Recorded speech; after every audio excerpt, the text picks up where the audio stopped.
Здравствуйте, уважаемые любители цивилизации 4. В этом выпуске я расскажу про такую парадигму, как рабовладение. Почему именно про нее? Потому что я так понял, почитав некоторые комментарии, что у многих возникает диссонанс, когда они смотрели мои ролики и не понимали, почему я постоянно применяю рабство в городах. Зачем это дело? Он же не растет, от него же нету пользы. В чем смысл? А смысл на самом деле очень большой. Почему? Потому что рабство это, наверное, самая имбическая парадигма, которую вы можете принять на начало игры при исследовании бронзового досье. Почему? Потому что она позволяет ускорять производство как военных юнитов, так и зданий. И это ускорение позволяет вам за меньшее количество ходов отстроить свой город и настроить большое количество войск. Но это не надо делать в каких-нибудь крупных городах, которые вы собираетесь развивать. Допустим, какая-то у меня вот здесь вот научный центр, да, там город производственный. Города, в них рабство применять можно, но с осторожностью, не прям вот каждый ход и не давать им вырасти до значений там выше 10, да. Его самое оптимально использовать вот в всяких периферийных городах, где имеется хотя бы вот один источник пищи хороший, да, и не давать ему вырасти выше 5. Почему? Потому что при населении выше 5 и при частном использовании рабства в этом городе будут часто возникать восстания рабов. Как ни странно, если у вас включены случайные события, если у вас не включены, восстания рабов происходить не будут, да? И в чем смысл именно применять рабство на периферийных территориях? Ну, во-первых, видите, у меня сейчас идет война с Киром, в данном загрузке, да, и даже вот если бы я в этом городе, вот логически подумайте, начал бы отстраивать, всякие там библиотеки, кузницы, храмы, театры и тому подобное. Пришел бы стек Кира, он его захватил, и все мои молотки просто бы пропали. Тогда я в этом городе специально построил, конечно же, здание казармы и амбар, которое при рабстве является, сами понимаете, имбическим сочетанием, да. Я здесь просто строил войска, больше здесь ничего не делал. Построил суд, потому что экономика, конечно, хромает. Этот город находится далеко от столицы, да. И в этом городе я вот, допустим, видите, 6 недовольных, то есть я уже 6 военных юнитов сделал. В этом городе я их уже сделал аж 9, да. И вы можете вот посмотреть, что вот в этом городе я их сделал 6. То есть очень много я настроил войск. Вот в этом вообще 8, да. То есть прикиньте, то есть я в этих городах просто развивал армию. А армия это залог победы, да. Я думаю, объяснил, в чем смысл рабства. Зачем его использовать. Не пренебрегайте им, да. И фактически вот в этой ветке парадигм, который здесь имеется, да, единственная конкуренция может заставить это, конечно же, кастовая система, если вы ее там комбинируете с госсобственностью, и уже у вас есть химия и гильдии, где от мастерских дается еще больше молотков. Но это такое условие специфическое, это нужно прям вникать и заранее это все готовить, да. И равноправие придется на него переключиться в позднем этапе игры. А теперь более подробно расскажу саму механику рабства, как она происходит. Вот, допустим, сразу оговорюсь, я играю на сверхнизкой скорости игры, да, поэтому от выбора скорости игры зависит и количество получаемых молотков. Вот на моей скорости за одного жителя дают 90 молотков, да, и 30 ходов недовольный житель, да. На скорости низкой дают 45 молотков и на 15 ходов одного недовольного жителя. На нормальной скорости, на которой большинство вы играете, дают, получается, 20 молотков и на 10 ходов одного недовольного жителя. То есть, ну, математика такая. А как она считается? Вот смотрите, у меня университет, да, получает 100% лидер-философ. Соответственно, я жертвую 2 населения. 2 населения. 2 населения по 90 молотков. Это у меня сколько? 180. Учитывая, что у меня философский, это 360.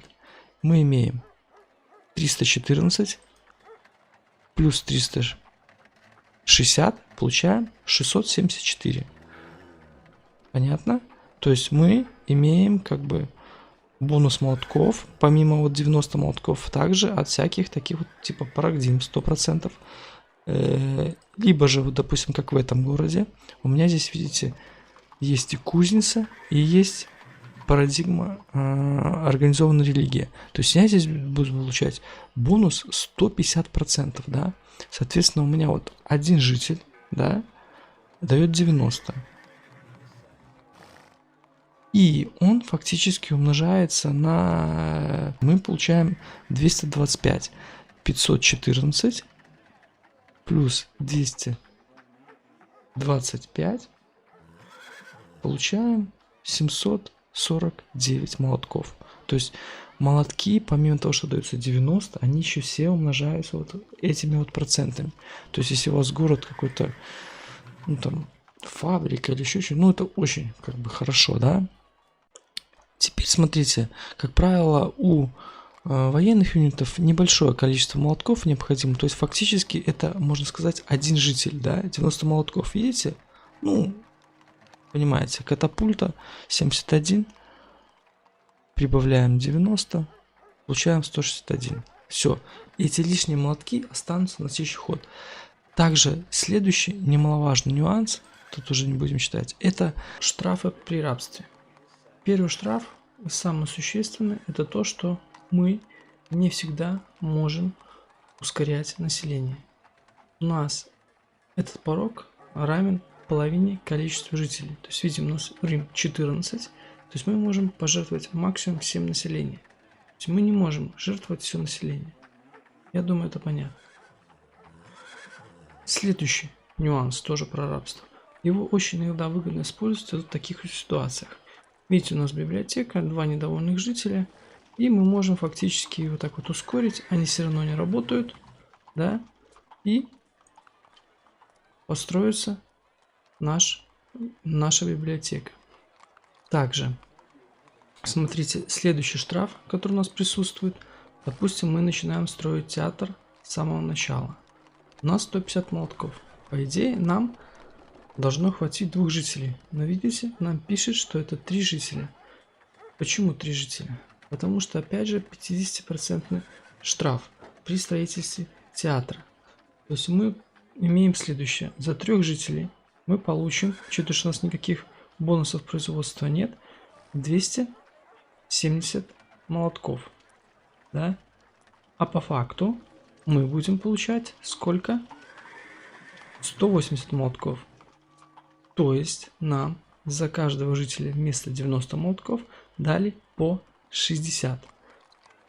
Опять же, 50% штраф, если наше здание в начале строительства имеет единичку. Сейчас я 0, то есть 0. Сейчас я покажу, как это можно показать более просто, без лишней математики, просто убрав этот 50% штраф при подсчетах. Смотрите. Заходим в редактор карты, щелкаем зданием, добавляем сюда кузницу и государственную религию. Теперь у нас в Риме имеется 25 от здания и 25 от конференции. Вот наш 50% бонус, да? И давайте мы попробуем построить здесь Конфуцианский монастырь. Конфуцианский монастырь 180 молотков. Если брать без всяких штрафов, получается у нас один житель 90 молотков. Соответственно, сколько мы получаем? Правильно, 2 населения. Ровно 180 молотков. Итак, объясняем, как 50% штраф действует на строительство чудес. Видите, в этом городе у меня строится героический эпос. Для того, чтобы мне завершить его, мне необходимо 3 населения. Учитывая, что у меня 100% за ресурс мрамор, то за каждого жителя мне должны давать, получается, по 180 молотков. У меня было 342, я учил, получаем 702. То есть нам дали за 3 жителя всего 360 молотков вместо 540. Соответственно, с одного жителя нам давали по 120 молотков вместо 180. Вот такая вот математика. Опять же, 50% штраф при ускорении национальных чудес. Ну, я думаю, как считать молотки, думаю, понятно. Тут как бы можете тренироваться математикой. Очень даже интересно, занимательно получается, да? Что еще хотелось бы добавить? Ну, единственное ограничение рабства, которые будут у вас в игре, это, конечно же, счастье. Потому что вы не сможете его бесконечно применять. Вот видите вот этот город, да, где я уже рабство применил очень-очень много, и счастья мне здесь не хватает. Я, конечно, могу начать строить всякие здания, но лучше даже, опять же, как, допустим, с национальными идеями, с призывом построить, допустим, какой-нибудь театр, который тоже будет такое хорошее сочетание иметь, для того, чтобы в городе можно было бесконечно применять рабство, призыв, главное, чтобы он только рос, чтобы у него была пища. А пища – это основной показатель того, в каком городе вы наиболее эффективно будете применять рабство. Потому что чем меньше город, вот видите, здесь маленькие города, тем они быстрее растут. Тем я могу этого одного жителя тратить. Чем больше город, тем город медленнее растет. Вот такая вот логика. Ну и какая же цивилизация у нас от рабства имеет самые большие преимущества? Конечно же, это Ацтекская империя. Почему? Потому что у нее есть уникальное здание, такое как жертвенный алтарь, которое снижает продолжительность недовольства при принесении граждан в жертву на 50%. То есть применять рабство ацтеками очень выгодно. Если вам понравилось это видео, мини-гайд по рабству, да, поставьте, пожалуйста, лайк, и я буду продолжать еще выпускать ролики, объясняя некоторые механики цивилизации 4. Спасибо, до свидания.